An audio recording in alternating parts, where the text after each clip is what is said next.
Oke, hai guys, teman-teman Paroki Jatiwaringin, Leo Agung, gereja kita.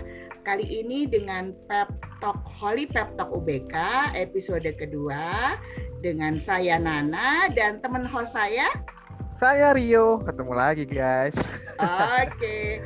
Dalam waktu lalu kita bincang-bincang dengan mama papa kita, bincang-bincang dengan romo kita, bincang-bincang dengan keluarga UBK. Kali ini kita mau bincang-bincang sama siapa nih, Mas Rio? Nah, sama sosok yang spesial nih. Wah, Nana. Karena ternyata di Leo Agung ada loh orang-orang hebat yang luar biasa. Yang apa? Sangat amat helpful banget buat teman-teman disabilitas, secara spesifik buat tuli ya. Oh, oke. Nah, kali ini kita akan ditemenin sama Mas Ipang atau Mas Frans Sutanto. Beliau sangat kita kenal lewat siaran-siaran misanya KAJ. Nah, ternyata Mas Ipang tuh paroki kita. Nah, itu dia. Wah, senang sekali. Dan belakangan ini ternyata Mas Ipang sangat lagi bikin gerakan namanya Solikat. Nah, kita mau tahu karena apa?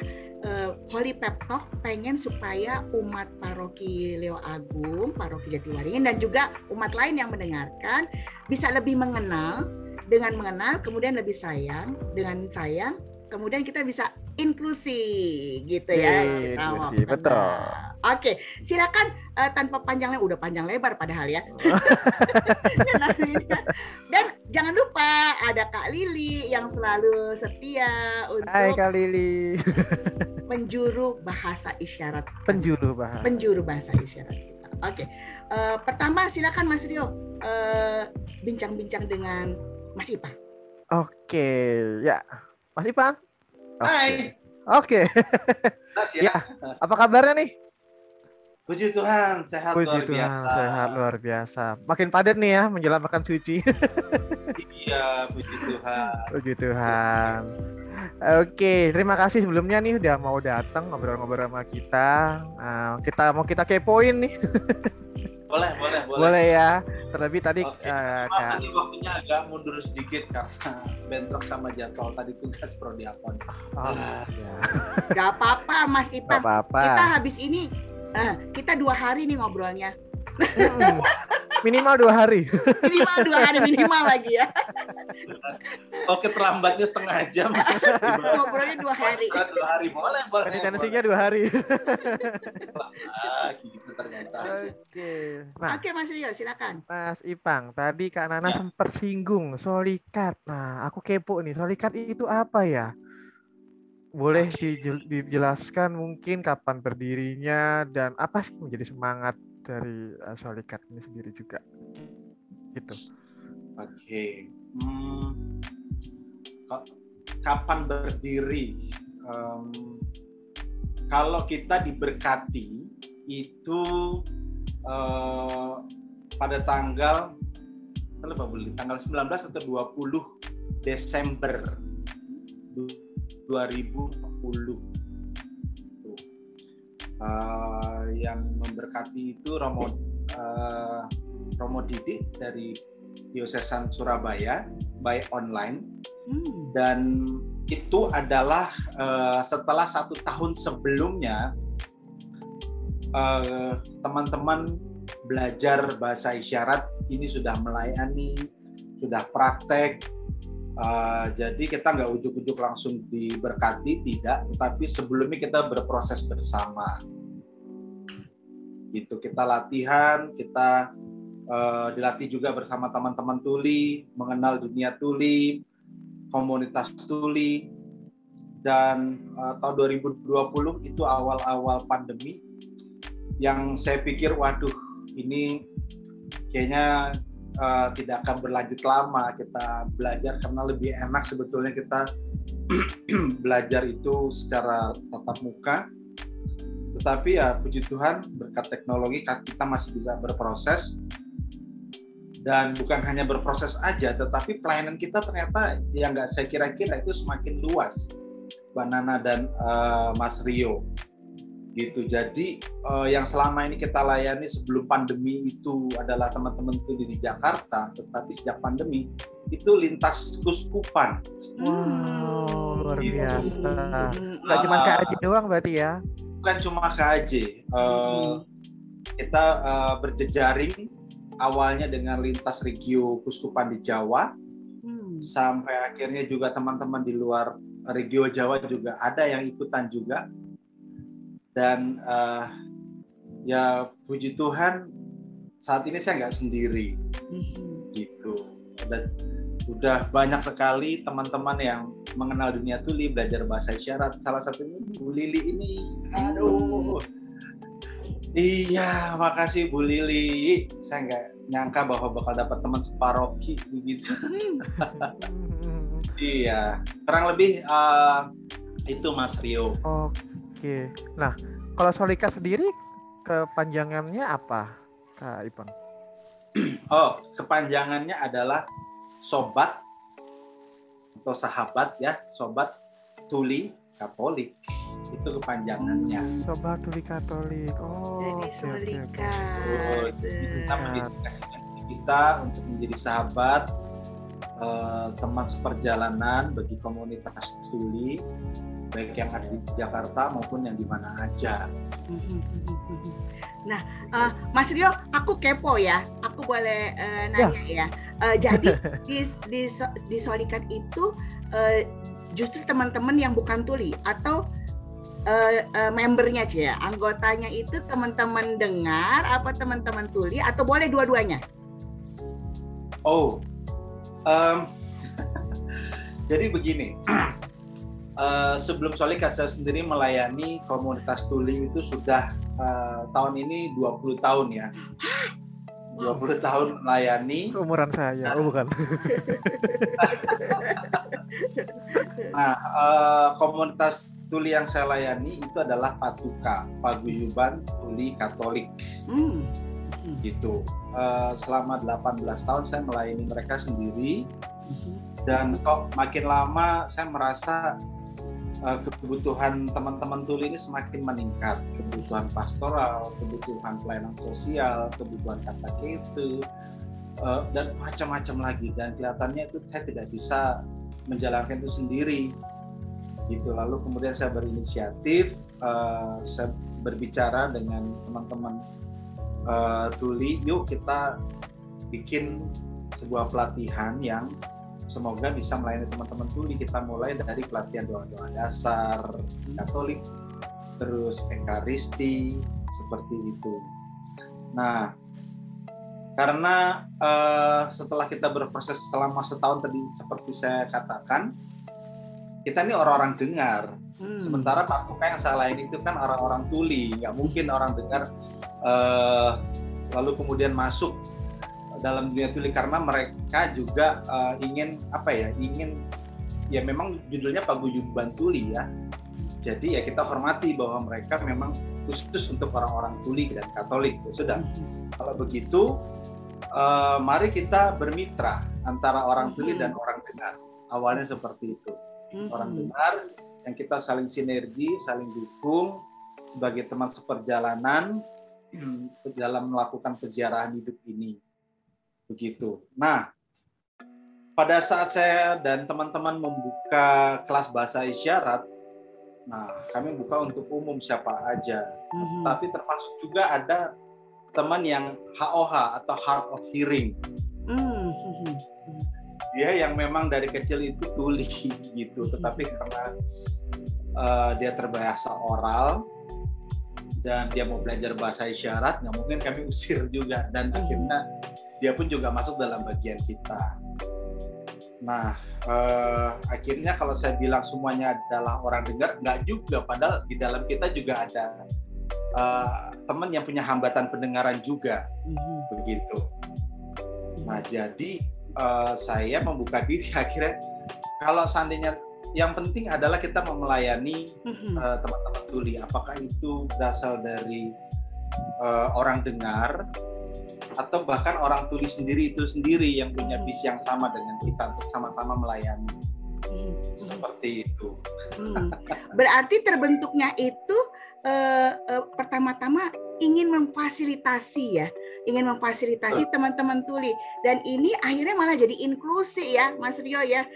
Ternyata ya ada temennya, makanya namanya sobat tuli gitu. Yeah. Jadi dipasangin ya, teman tuli dipasangin sama sobat tuli, inklusi lah jadinya. Betul. Luar biasa banget. Nggak sengaja masuk ke dunia inklusi, tetapi diawali dari ketulusan ingin menemani, ketulusan ingin memfasilitasi, gitu ya. Betul. Betul. Wah. Luar biasa. Dan udah dibentuknya sampai udah ke, padahal tadinya awalnya pengennya Jakarta, tapi ternyata sampai kemana-mana ya Mas ya. Iya betul. Paling jauh kemana nih Kak? paling jauh dari Jakarta maksudnya. Kalau Jakarta ya. Paling jauh dari Jakartanya mana Mas? Untuk tahun ini teman solikat kita ada yang melayani di Kuskupan Bogor. Gitu. Nah, sampai ini sih sejauh ini sih itu aja. Tetapi teman-teman tuli yang kita layani itu tidak terbatas hanya Jakarta dan Bogor aja, tetapi juga banyak yang dari Jawa Timur, ada yang dari Surabaya, dari Ngawi, dari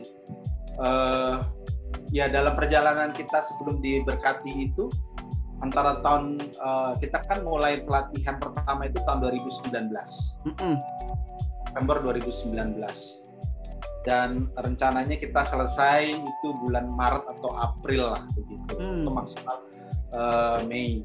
Tapi ternyata karena pandemi itu kita extend terus, kita perpanjang, dan puji Tuhan sebelum pandemi teman-teman sudah sempat praktek untuk melayani katekese, membantu teman-teman yang mau persiapkan baptis, persiapan komuni. Nah, karena saya berpikir teori aja nggak cukup, mengerti bahasa isyarat aja nggak cukup, teman-teman juga dalam proses belajar itu harus terjun membantu teman-teman tuli yang saat itu juga sedang membutuhkan. Jadi jangan tunggu kita belajar selesai, lulus, dan seterusnya.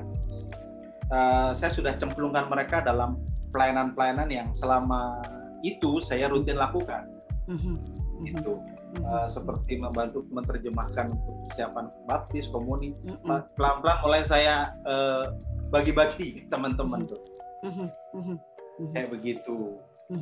Dan jaringan kita cukup luas sih jaringan, tetapi yang betul-betul kita layani itu dari Kuskupan Jakarta dan Bogor. Tetapi orang teman-teman tulinya itu dari mana aja, bahkan dari agama apapun juga sebetulnya. Wow. Iya. Keren. Lintas iman. Wow. Lintas iman. Ini bisa. Betul. Saya merasa bahwa dalam proses seperti yang sekarang kami lakukan sekarang, contoh misalkan dengan tim TSBP 3, kemarin Mbak Nana juga hadir juga, itu saya juga undang pembicara rekan saya, sama-sama pemerhati anak berkebutuhan khusus, itu Mbak Iren, dia juga beragama Muslim, tapi dia mau berbagi ilmu tentang bagaimana pendampingan umat berkebutuhan khusus. Lalu juga partner kami untuk mengajar di Sindo Katolik, itu juga bukan dari orang Kristen Katolik, tapi dari gereja yang lain. Itu juga dia mau membantu mengajarkan doa Bapa Kami, Salam Maria, Aku Percaya, which is itu yang nggak ada di gereja dia, tapi dia untuk mengajarkan. Demikian juga saya kebalikannya juga, itu juga melayani pendalaman iman disabilitas dari gereja lain juga. Jadi nyebrang ini. Nyebrang. Bagi saya kebutuhan inklusi, misalkan dalam peribadatan itu sudah tidak bisa dilepas dari sekat apapun juga. Termasuk teman-teman saya di Jogja, contoh misalkan dia mendampingi, dia Muslim, dia hijab, betul-betul Muslim, dan dia sudah keluar masuk gereja banyak sekali. Mendampingi teman-teman yang mau sakramen krisma, mendampingi yang mau komuni, teman saya yang Muslim itu menjuru bahasa isyarat kan. Seperti itu inklusinya. Oke, Mas Rio lebih kepo lagi kayaknya ya. Mas Rio keponya apa lagi nih Mas? Ini benar-benar luar biasa deh. Oke, sebelumnya Kak Lili kami nggak kecepatan kan ya? Mudah-mudahan ya. Iya. Oke. Saya udah terbiasa dengan suara. Oh iya. Lili. Oke. Nah, Mas Ipang, kepo lagi. Ini kayak skripsi ya, dicaca pertanyaan terus. Bukan ya? Oh, silakan Mas Rio. Iya, artinya dari yang tadi sudah disampaikan bagaimana perjalanannya, awal mulanya, lalu semangatnya yang tadinya mungkin tidak sengaja malah jadi inklusi ya, tapi terlebih bisa sampai lintas iman begitu ya. Nah, apakah hal-hal ini sudah memang merupakan menjadi target atau tujuan dari Solekat sendiri, atau ini hanya bumbunya aja, atau adakah target dan tujuan lain dari Solekat itu sendiri? Kalau bicara target, mungkin kita bicara tentang visi dulu deh. Visi dan misi apa sih yang kita bersama-sama mau raih atau mau capai gitu dengan pendirian Solekat ini. Apa sih kontribusi kita, terutama bagi gereja dengan mendirikan Solekat ini? Karena kalau kita berdiri tapi tidak ada faedahnya, kalau tadi Yesus bilang itu api tapi tidak ada terangnya, garam tapi tidak ada asinnya, untuk apa juga gitu ya. Nah, maka pendirian Solekat memang berdiri dari sebuah visi untuk terciptanya hidup menggereja dengan pelayanan inklusif, setara dan ramah bagi disabilitas, khususnya umat tuli. Terciptanya hidup menggereja dengan pelayanan inklusif, setara dan ramah bagi umat tuli. Jadi apa sih? Kalau mau saya jabarkan sedikit, ada 3 kata penting. Yang jelas gambar besarnya adalah hidup menggereja, dan di dalamnya itu hidup menggereja yang seperti apa? Ada pelayanan yang inklusif, setara dan ramah bagi umat tuli. Inklusif artinya gereja sebagai paguyuban umat beriman itu, yuk kita semakin terbuka dengan berbagai perbedaan dan kekhususan umat dalam mengupayakan pertumbuhan iman, harapan dan kasih pada Allah dan sesama. Saya sangat menekankan berbagai perbedaan dan kekhususan. Artinya puji Tuhan juga sangat sesuai dengan arah dasar di Keuskupan, dan mungkin beberapa waktu yang lalu pada saat Hari Disabilitas Internasional ada semacam mungkin pengalaman lah ya yang kurang mengenakan, di mana seorang pejabat publik itu memaksa rekan tuli untuk berbicara secara oral, gitu. Dan seolah-olah hanya berbicara secara oral dan verbal itulah yang diterima oleh masyarakat. Nah, dan itu juga akhirnya menimbulkan pertentangan dari teman-teman komunitas tuli. Dan sejak saat itu muncul gerakan-gerakan untuk melawan itu. Namanya macam-macam. Ada anti-audism, artinya menolak bahwa bahasa yang diberlakukan adalah bahasa orang dengar.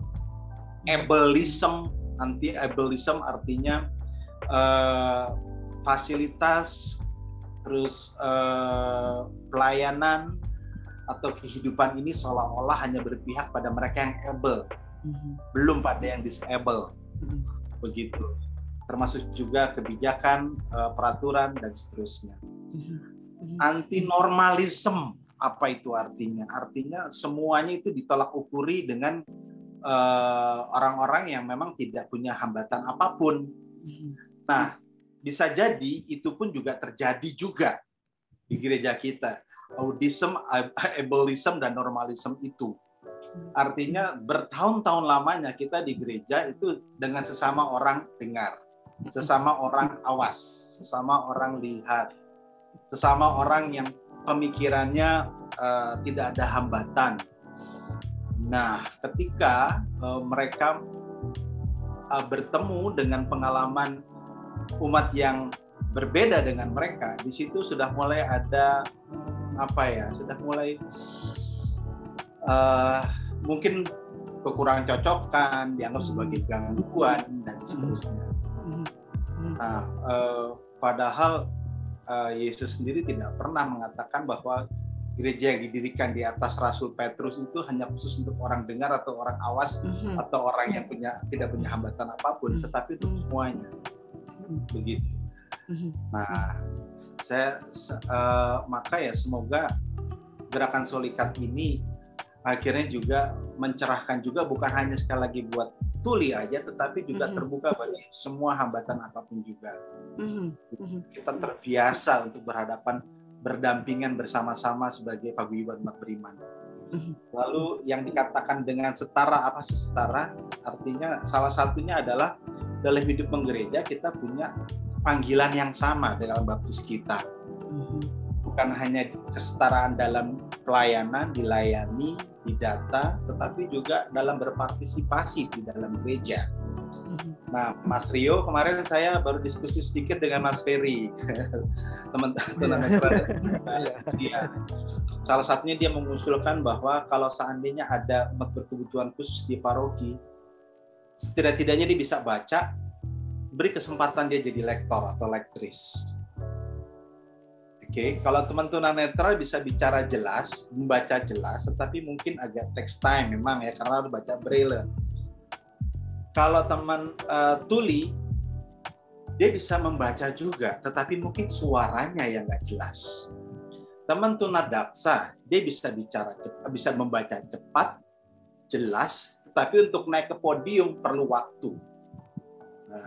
Oke, tetapi kalau seandainya teman-teman berkebutuhan khusus ini dilibatkan dalam partisipasi hidup gereja dalam skup yang sangat terbatas, contohnya misalkan jadi lektor, lektris, umat akan terbiasa, oh ternyata ada toh umat kita yang seperti itu, dia bisa juga. Oke. Merasa apa ya, saatnya juga dengan mereka tampil itu ada welas asih, ada asah asih asuh, yang biasanya mereka itu terbiasa dengan suara yang jelas jadi suara yang kurang jelas, dan itu kan akhirnya umat juga harus berpikir ngomong apa ya dia ya.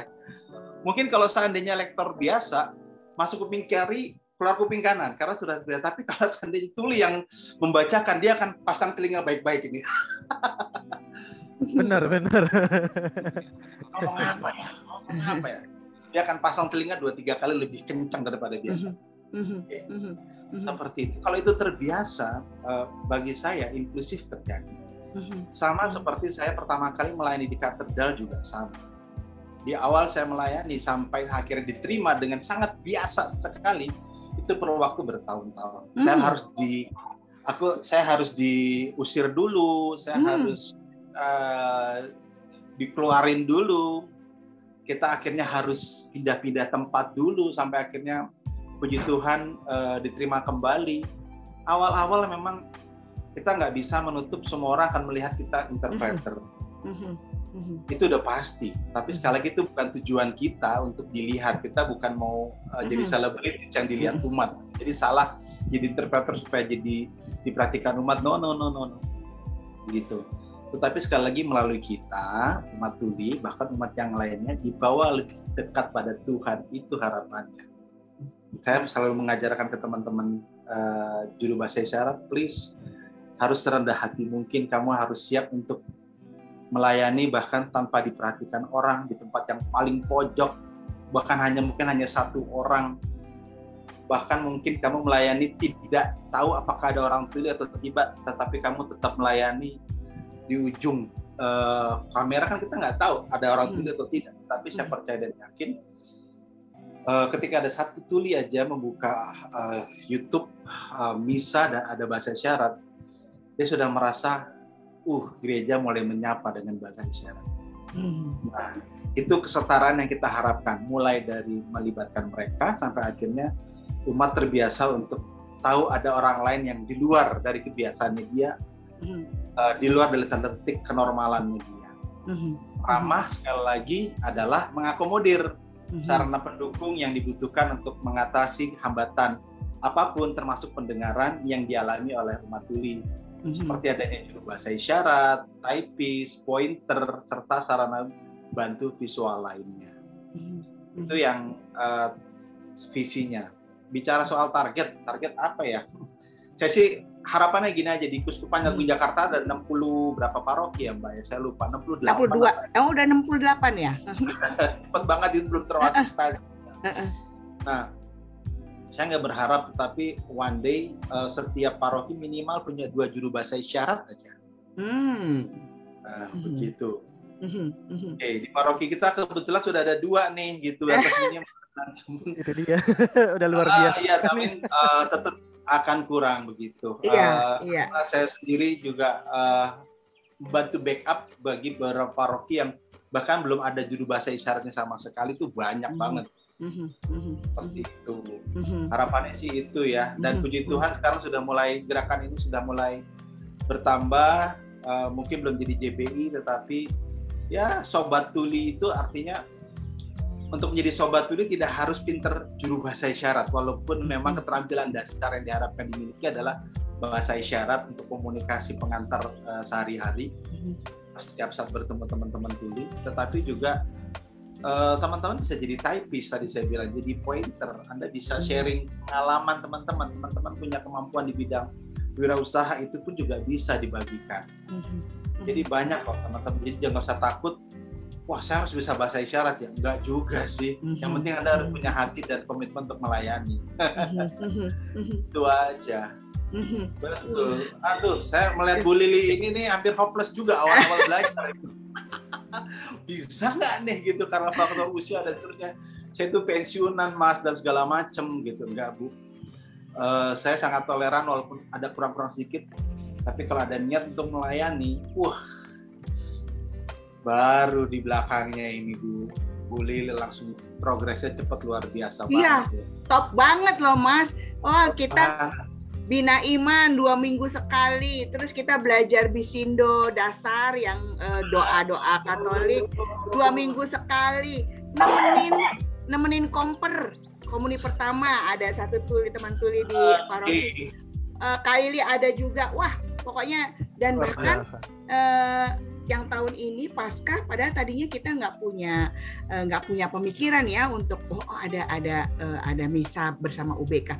Kak Lili membuka pembicaraan untuk terjadi itu, dan akhirnya kita jadi bisa jadilah petang dan pagi. Jadilah petang dan pagi ya, pekan suci.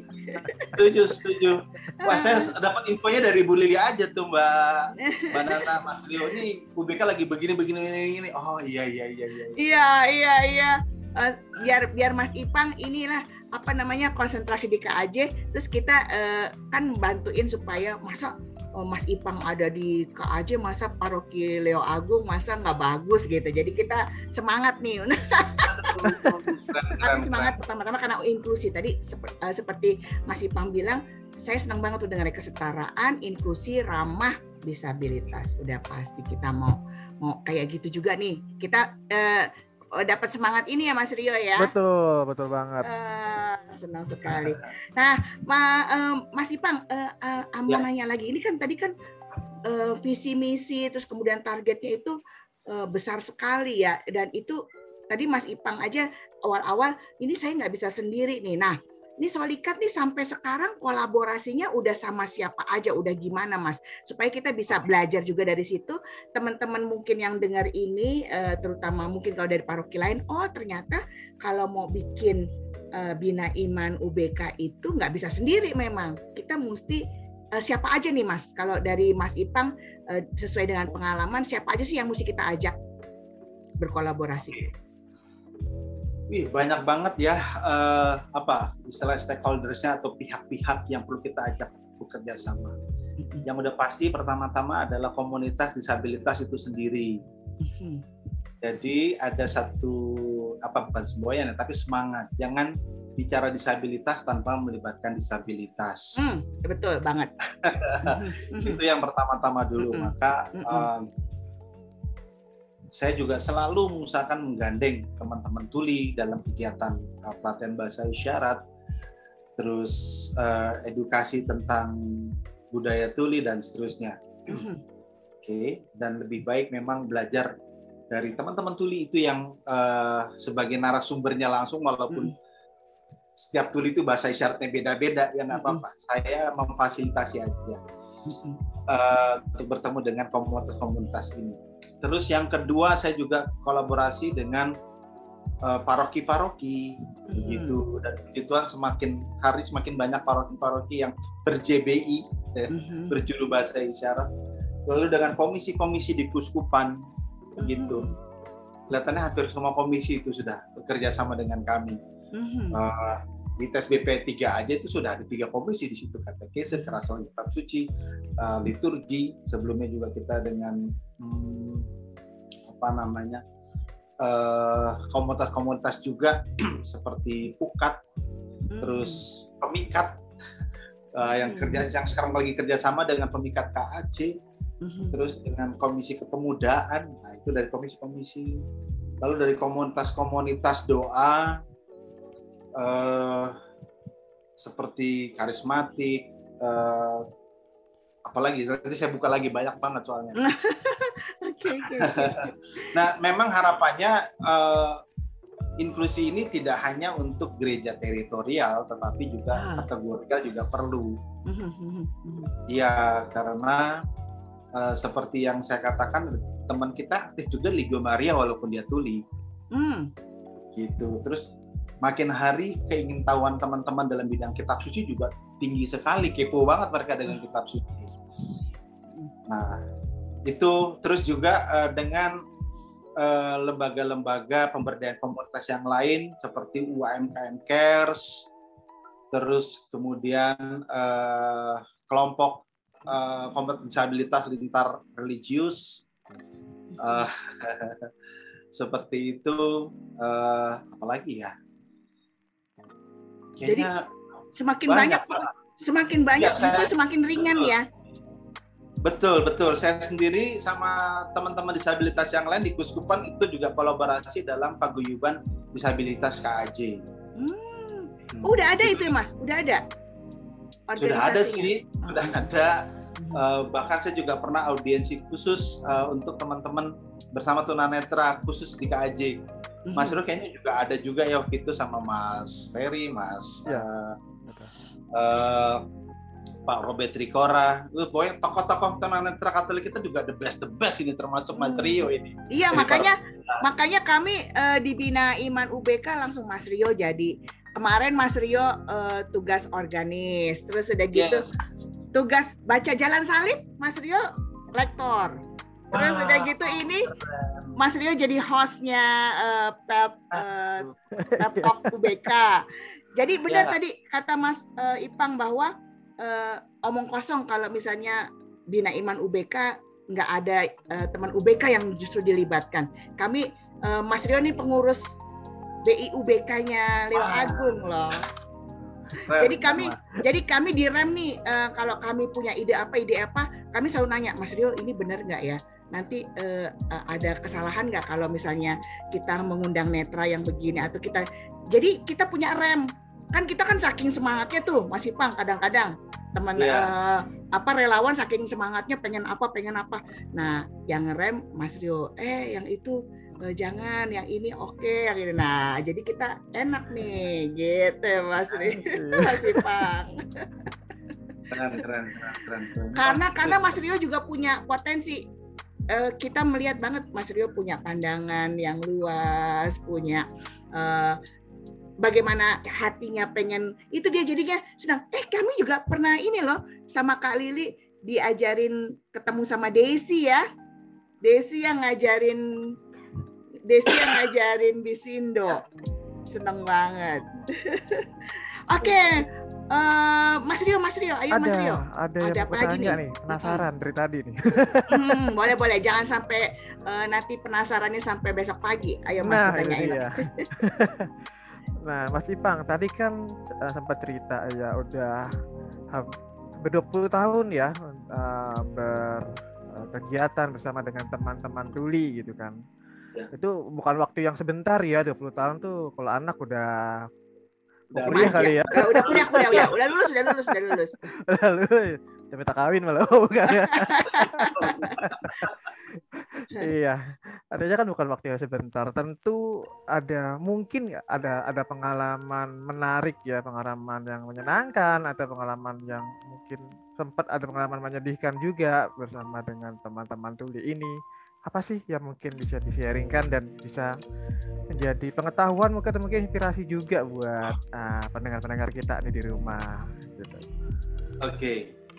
Pengalaman menyenangkan tentu saja melihat teman-teman tuli yang saya temani ini bisa duduk sejajar merayakan Ekaristi bersama umat yang lainnya. Itu luar biasa sekali saat mereka bisa mendapatkan hak-hak pelayanan mereka sama seperti umat yang lainnya. Amazing menurut saya. Dan satu ketika biasanya kalau seandainya Romo di akhir misa itu mengucapkan banyak terima kasih kepada petugas A, B, C dan seterusnya. Tetapi ketika saya nggak disebutkan, justru saya merasa berterima kasih juga di situ. Kenapa? Karena saya justru sudah menjadi bagian sama seperti speaker, sama seperti lampu. Kalau speaker itu kan dia menyampaikan, memperkeras suara Romo sampai semua umat bisa mendengar. Lampu itu juga membantu umat supaya kalau pas lagi baca teks segala macam umat terbantu begitu. Nah, saya itu fungsinya sama seperti speaker, sama seperti lampu. Saya menyampaikan apa yang saya dengar melalui visual, secara visual gitu. Jadi apa namanya ya, bagi saya ketika saya tidak disebutkan secara khusus, wah itu sudah inklusif terjadi. Bahwa saya sudah menjadi bagian dari instrumen yang lain itu kayak lampu, kayak speaker begitu. Saya bukan orang khusus yang harus diterima kasih kan sebetulnya. Gitu. Terus juga yang menyenangkan juga, ya saya menemukan jodoh saya di situ. Wah. Yeah. Bonus. Kayaknya aku tahu loh. Berapa ya? 2009 kali itu 2007 ya. 2008 gitu. Udah ada ya Mas Rio ya? Sudah. Ya udahlah gitu. Dulu masih agak-agak belajar Mas Rio organis, sekarang mah waduh udah ngetop lah dia. Jadi pada saat saya lagi menerjemahkan misa begitu di Leticia, di LDD, semua umat ngadep ke saya, tiba-tiba ada sosok satu volunteer, wah naik tangga, muncul di belakang umat. Awal-awal mata saya masih dia berhadapan dengan umat tuli gitu. Tangan saya lama-lama udah tahan ya. Lama-lama tangan saya masih ke umat tuli, mata saya jelalatan kemana-mana. Nah itu yang teman-teman tuli, mereka merasa ada yang aneh gitu. Ada eye contact ya. Mereka nengok juga ke arah belakang, ada apaan sih?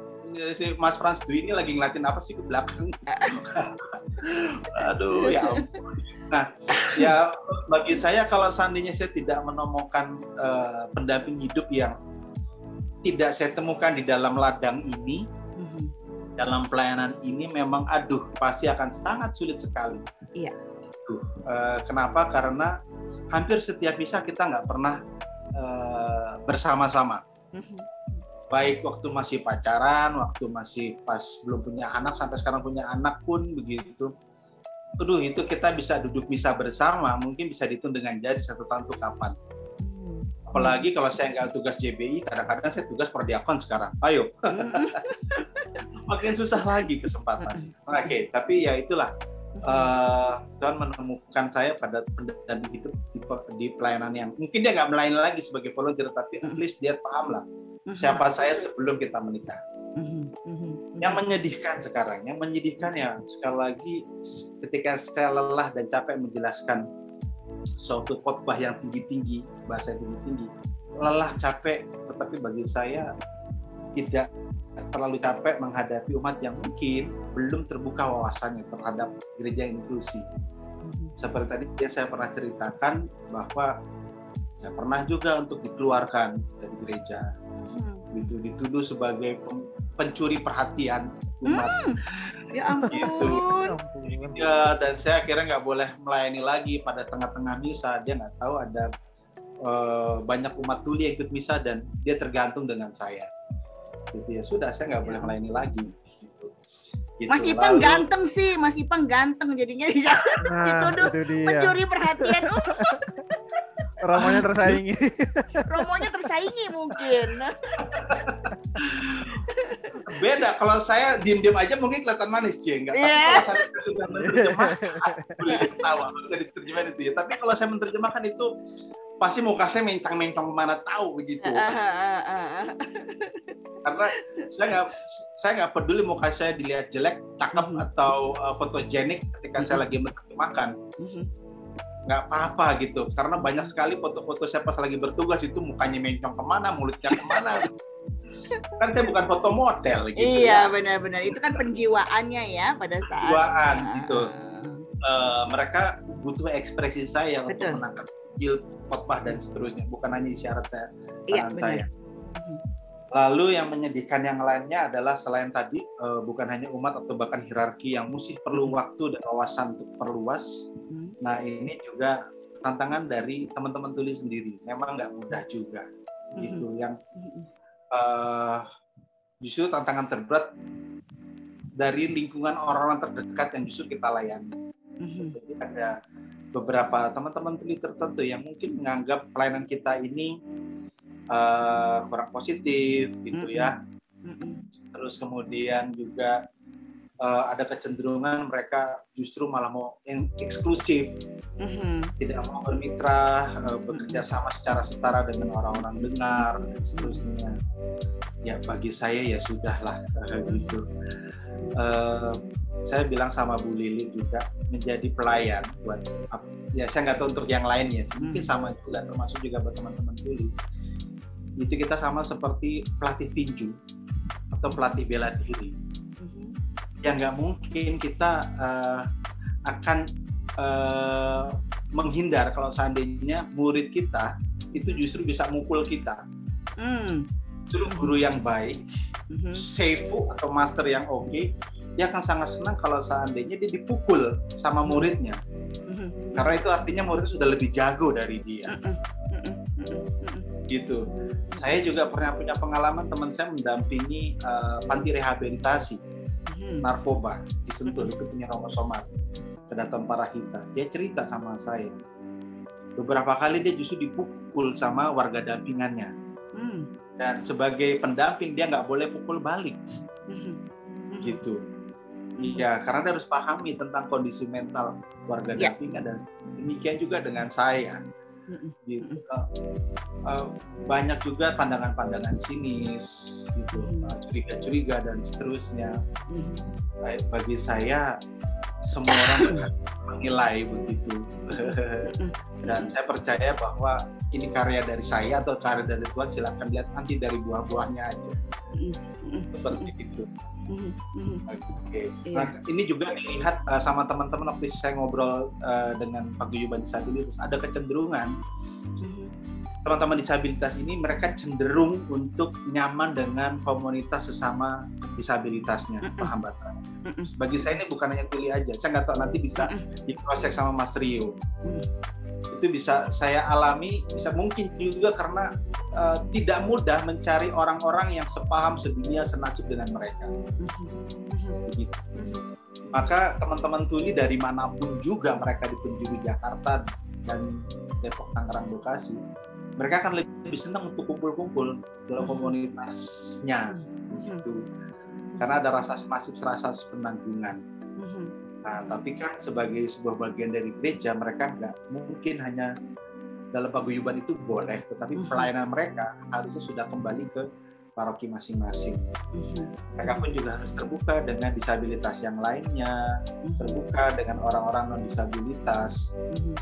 Sama seperti orang-orang non-disabilitas itu mencoba untuk berinklusi, membuka diri terhadap mereka. Nah, seperti itu, Mbak. Wah, keren banget. Wah, Betul.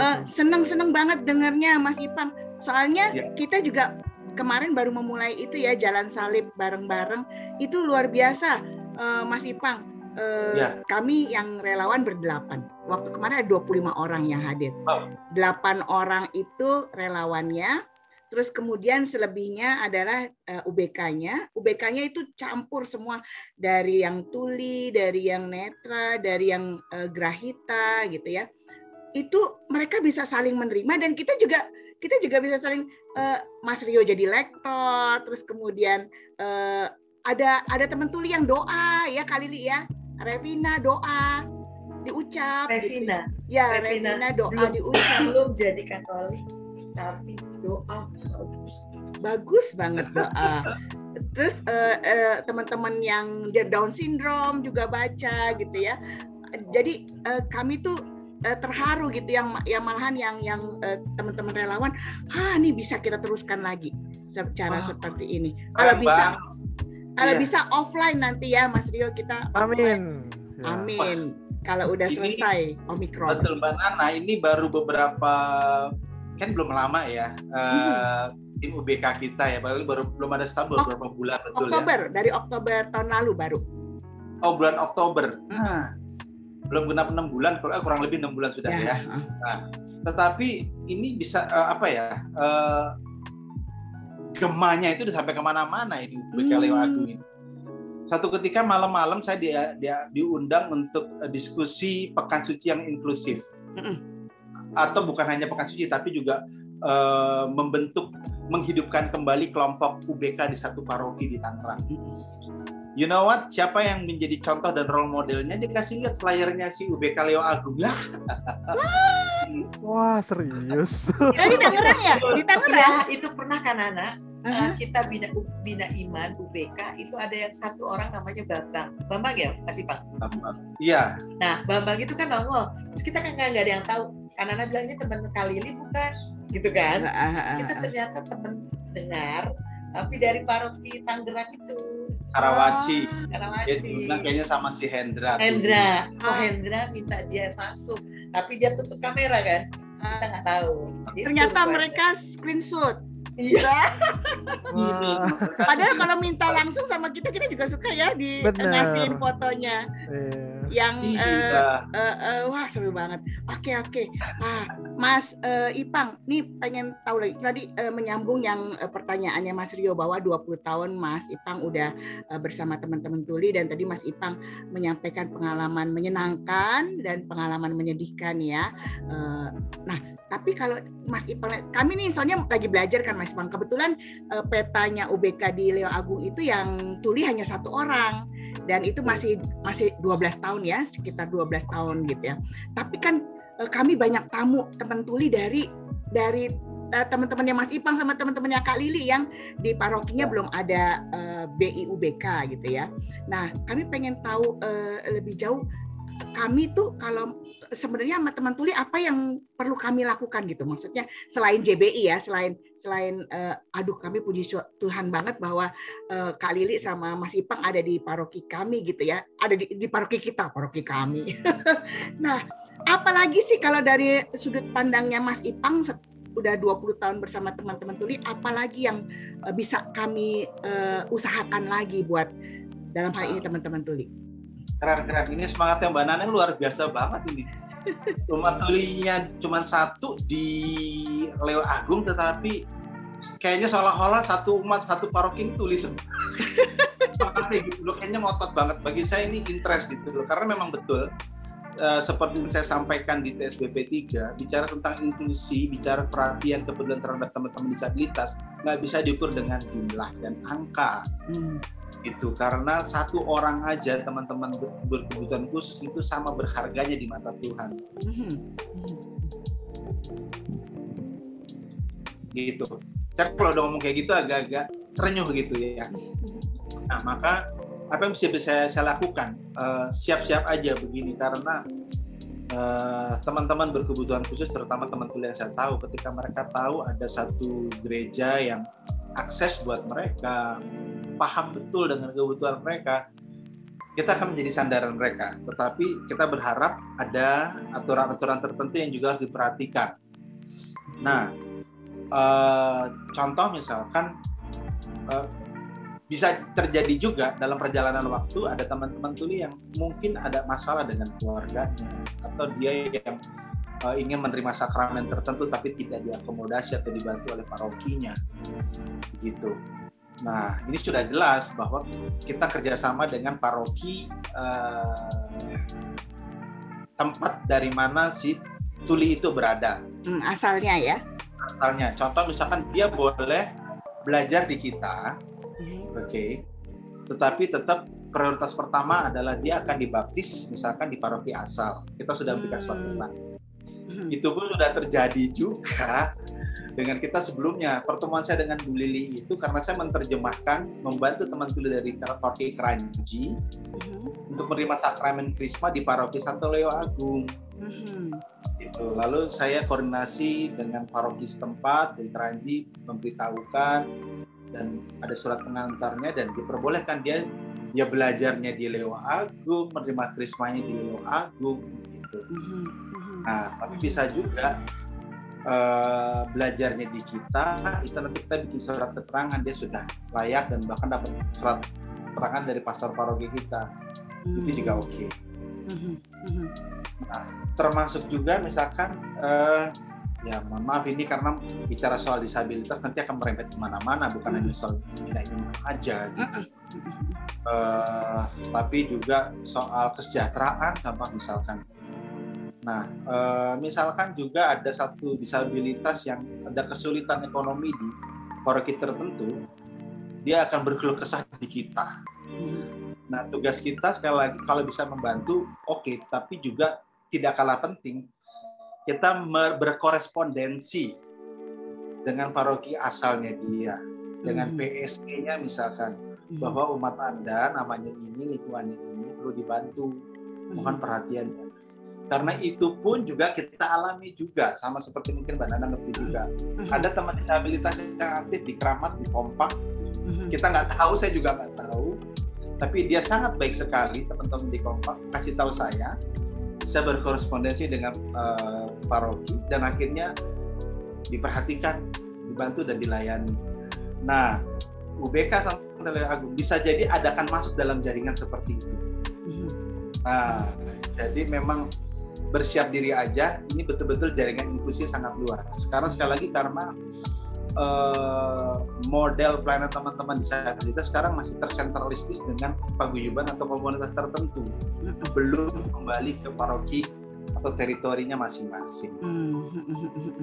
PR juga tuh ya berarti ya, PR lanjutan setelah jadi di paroki, ternyata kita mesti juga berkolaborasi juga dengan paroki yang setempat yang asalnya, dan udah gitu dan mengarahkan teman-teman ini untuk mendapatkan di teritorinya gitu ya. Betul. Kalau bisa. Iya. Betul. Dan lepas dari itu, mungkin kalau saya berharap terlalu jauh ke dekenat yang atau paroki yang terlalu jauh, saya sih berharap paroki kita itu bisa menjadi role model untuk gereja inklusi, seinklusinya. Setidaknya harapan teman-teman tunanetra yang saya catat apa sih, contoh misalkan tentang GBHK, garis besar haluan gereja Katolik bagi disabilitas. Itu bahasanya Mas Adi tuh, Mas Rio. Mungkin dari Kuskupan belum ada, tetapi dari kita sudah mulai membuat panduan mendampingi disabilitas A, B, dan C. Menurut kita gimana sih? Menurut kita dulu aja deh, sesuai dengan pengalaman. Mungkin nanti ada referensi lain, boleh. Gitu. Kita coba rumuskan nih. Dari 6 bulan pertama pasti kita learning by doing ini. Karena sebelum Mbak Nana ini nggak ada UBK ini. Gitu. Kita coba catat deh best practice-nya dan segala macam. Terus yang kedua, literasi undang-undang disabilitas. Ini bukan harapan saya, tapi juga harapan teman disabilitas loh, yang saya dapat dari teman-teman tunanetra. Bahwa yuk kita belajar kitabnya undang-undang disabilitas bicara apa sih, spesifiknya yang berkaitan dengan agama itu apa sih. Yuk kita pelajari deh, bedah deh di situ. Gitu. Terus yang ketiga adalah prasarana fisik dan non fisik. Seperti itu. Nah, misalkan Mas Rio juga boleh tuh, berdasarkan pengalaman menjadi umat di Santo Leo Agung, apa sih sarana fisik dan non fisik yang mungkin perlu ditambahkan? Ya, belum lengkap. Oke. Terus terang contoh misalkan saya sebagai seorang dengar aja kadang-kadang merasa kok akustik gereja kelihatannya kurang clear ya begitu, apalagi kalau saya duduk di bawah belakang gitu, contoh misalkan, apalagi buat teman-teman tuli teman-teman tunanetra misalnya. Nah, itu coba disampaikan. Ya saya berharap itu terjadi juga di Santo Leo Agung. Dan apa ya, 1 dari 6 rekomendasi untuk kehidupan yang inklusif, gereja inklusif yang saya sampaikan di tes GP3 kan bisa soal nilai dan kepemimpinan. Nah, sangat baik kalau seandainya pelan-pelan ada pengurus inti di paroki kita yang punya kebijakan strategis juga dari teman-teman disabilitas. Mas Rio. Atau paling tidak orang yang pemerhati betul dengan teman-teman disabilitas. Karena ya mohon maaf karena bisa jadi kan pandangan kita masih akar rumput nih sebetulnya. Mungkin dalam beberapa ide atau gagasan tertentu kita terbentur dengan birokrasi tertentu yang mungkin saat ini belum berpihak sama teman-teman disabilitas.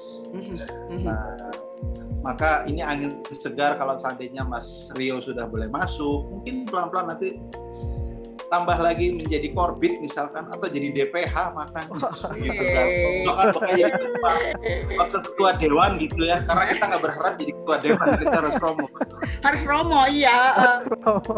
Padahal harus romo, pada Mas Rio kita udah siap-siap untuk membuka sakramen persiapan rumah tangga buat Mas Rio. Kita itu dia, nanti jadi sakramen imamat. Taunya malah jadi sakramen imamat. Nah, tadi kan Mas Ipang bilang, kita mesti siap-siap kalau ada umat paroki lain yang belajar di kita. Nah, belajar itu untuk persiapan menikah kan juga bisa. Nanti Mas Rio ajak ceweknya datang terus kita belajar. Iya, betul. Apa sih namanya sekarang?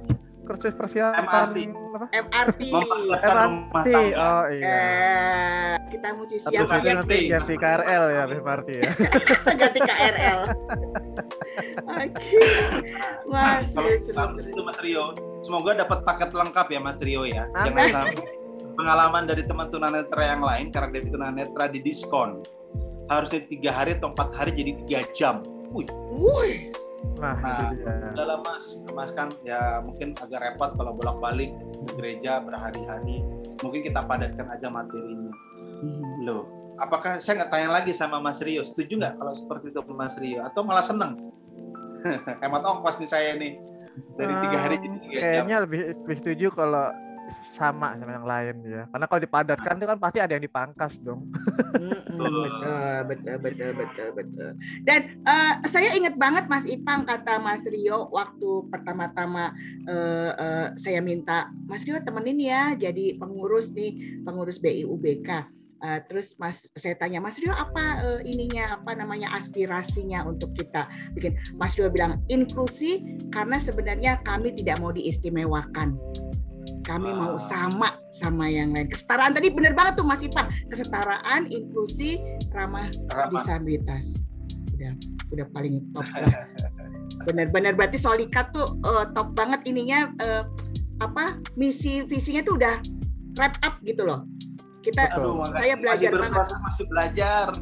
Belum menjadi sebuah organisasi yang kuat, yang solid begitu ya. Kita bahkan kepengurusan aja belum punya, masih formatur sifatnya. Nggak apa-apa, pelan-pelan. Tapi kita belum ada formaturnya aja, kita belajar banyak ya Mas Rio ya. Benar, gimana kita nanti belajar kalau gimana ada formaturnya. Saya belajarnya bisa belum ada pengurusnya gitu ya. Kita masih belum ada, formatur sudah ada. Iya, maksudnya belum ada pengurusnya aja saya belajar banyak. Gimana kalau ada pengurusnya, kayaknya kita mesti ret-ret sama pengurus Solikat biar ilmu kita bisa lebih matang jadi lagi. Pengayaan deh kan Ana. Ya jadi pengayaan gitu. Terakhir Mas ini kasih tahu ini. Oh tandanya. Oh itu tandanya. Oh oke, tandanya. Mas Rio, tangan kiri kita menghadap ke atas, tangan kiri menghadap ke atas. Mendatar, tangannya sedapat mungkin ditekuk siku antara lengan dan jari. Kayak memohon. Seperti minta ke depan, minta. Nah, persis. Lalu gitu dari jari kelingking tangan kanan itu dikaitkan dengan jari kelingking tangan kiri.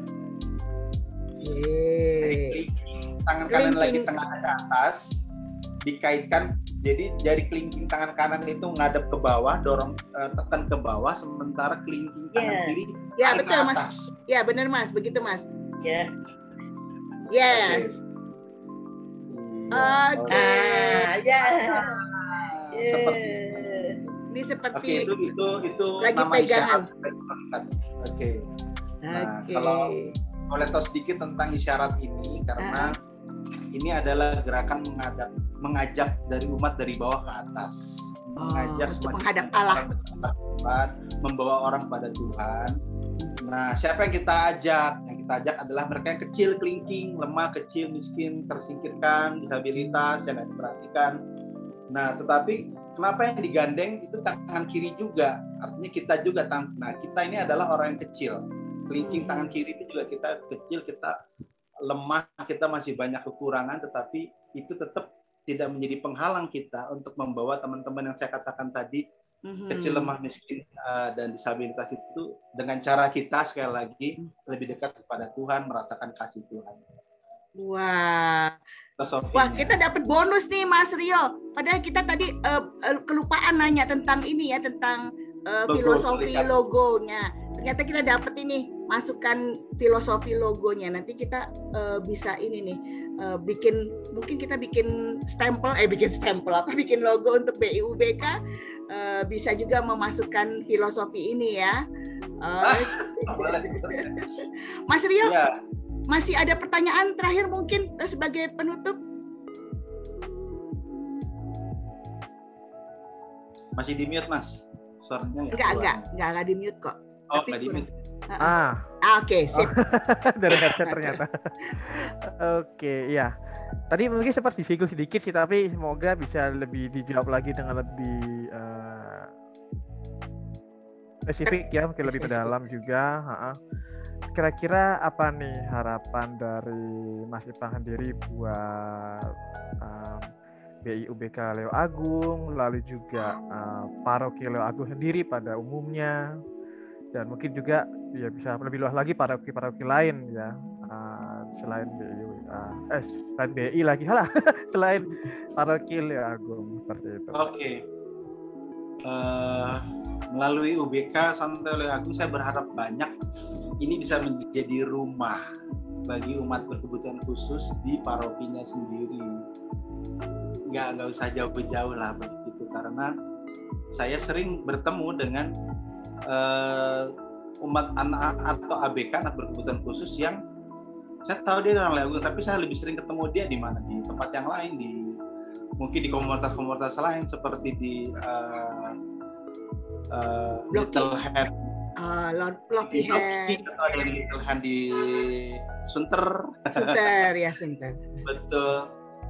Karena mungkin sebelum ini bukan hanya ABK-nya yang punya hambatan, tapi juga akhirnya keluarga. Iya. Karena bagaimana saya membawa anak saya ke paroki, sementara anak saya kondisi seperti ini malah mengganggu dan seterusnya, umat belum welcome, gitu, gereja belum welcome. Akhirnya saya mencari ke tempat yang welcome, harus berjauh-jauh ria, bolak-balik dan seterusnya. Nah, saya merasa ini bisa menjadi harapan baru bagi keluarga ABK atau UBK.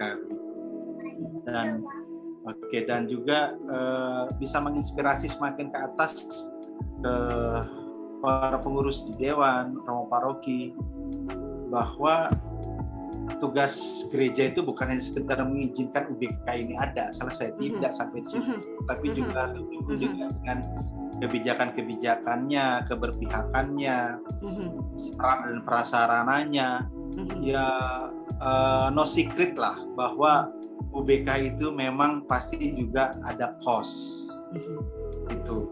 Tetapi jangan sampai itu menjadi kendala bagi gereja untuk menjadikan paroki ini rumah juga untuk semua orang, termasuk juga bagi yang berkebutuhan khusus. Oke. Nah, ya artinya yang saya sampaikan tadi, harapan saya semoga bukan hanya menjadi visinya Solikat ya, yang saya katakan tadi, inklusi, setara dan ramah, menggereja dengan pelayanan dan inklusi setara dan ramah bagi umat tuli dan perbesar disabilitas, tapi juga ini menjadi harapannya UBK, pelayan UBK di Santo Leo Agung sendiri. Gitu. Saya hanya bisa menularkan aja nih visi saya, semoga bisa sinkronis, boleh diambil monggo dengan senang hati. Jadi kita one vision ini sekarang nih, Malah kita mohon izin boleh menggunakan juga nggak filosofinya, karena kita daripada kita cari-cari yang lain tapi kita belum pernah berpengalaman, kan mendingan copy paste tapi juga disesuaikan dengan kondisi kita ya, peta UBK kita gitu, dimana kebetulan peta UBK kita kebanyakan justru yang teman-teman autis sama disabilitas intelektual, tapi itu berguna banget karena pada dasarnya kan sebenarnya inklusi, kesetaraan dan ramah disabilitas itu yang ternyata itu yang menjadi hasil pengalaman 20 tahunnya Mas Ipang kita pinjem gitu ya. Betul. Kita adaptasi gitu ya. Adaptasi, oke. Ya, dan selanjutnya kalau boleh saya mohon juga di BK Leo Agung ini juga menjadi promotor untuk implementasi undang-undang disabilitas dalam hal keagamaan. Bantulah mereka untuk dalam tanda petik ikut serta dalam peribadatan hidup penggerejaan inklusif. Terus yang kedua juga pendataan umat disabilitas. Mohon juga agak lebih kencang nih, karena walaupun di biduk itu sudah disebutkan apakah ada umat berkebutuhan khusus, nah itu minim sekali pendataannya. Itu minim sekali pendataannya. Semoga betul-betul UBK jadi motor untuk itu. Kalau memang masih ada orang tua yang masih punya hambatan, malu dan seterusnya, edukasi mereka. Kita bukan untuk mengkasihani putra-putri mereka dalam tanda petik menjadi tontonan umat. No. Kita justru ingin buka diri, melibatkan putra-putri mereka untuk hidup menggereja, bukan hanya di rumah toh. Kita mau cari potensi-potensi apa yang dimiliki putra-putri Bapak Ibu di dalam keterbatasan mereka sekarang. Kita mau menjadi partner untuk menemukan potensi-potensi sekecil apapun di balik keterbatasan mereka. Oke, mantap. Lengkap sudahlah kita mendapatkan semua pengalamannya Mas Ipang. Ternyata nggak jadi 2 hari, Mas. Kita 1,5 jam lebih ternyata di korting ya, nggak jadi 2 hari. Mas Ipang belum makan malam, kita udah bajak ya. Laparnya hilang kalau udah ngomong tentang iya, udah laparnya hilang. Ampun deh. Sebenarnya hilang, bakal tunda kali laparnya. Ini habis ini begitu zoomnya ditutup langsung merasa lapar lah. Oke, terima kasih banyak kita Mas Rio ya, kepada Mas Ipang juga Kak Lili yang setia untuk juru bahasa. Menjadi suara buat teman-teman tuli. Menjadi suara buat teman-teman tuli tadi seperti Mas Ipang bilang, jadi sebagai lampu dan speaker ya. Okay. Karena juga dong, terima kasih. Terima kasih. Oke. Baik. Teman-teman, guys, kita sudah mendapat pelajaran dari sisi teman-teman tuli ya, yang dalam hal ini oleh sobat tuli Katolik yang menyampaikannya, dan kita udah dapat bagaimana inklusi, kesetaraan dan ramah disabilitas itu hal yang baik yang perlu kita usahakan. Ini PR kami ya, PR-nya kita BI UBK ya, Kak Lili dan Mas Rio ya, untuk kita coba juga terapkan, dan kita mau impiannya Mas Ipang dan juga impiannya Kak AJ tentunya bisa kita terapkan sedikit-sedikit, pelan-pelan, alon-alon tapi kelakon gitu di Paroki Jatiwaringin Gereja Santo Leo Agung. Dan kita akan ketemu lagi nanti dengan teman-teman relawan mungkin, atau sobat, atau justru dari teman-teman disabilitasnya dari disabilitas yang lain, supaya kita semakin kenal, semakin sayang, gitu ya Mas Rio ya. Mas Rio senang nggak kalau disayang sama semua orang? Wah, semua orang pasti akan sangat senang disayang. Oke, semua orang ya. Oke, terima kasih banyak semuanya. Sampai jumpa lagi kita akan ketemu lagi di sesi-sesi yang lain dan episode yang lain. Selamat malam. Selamat malam.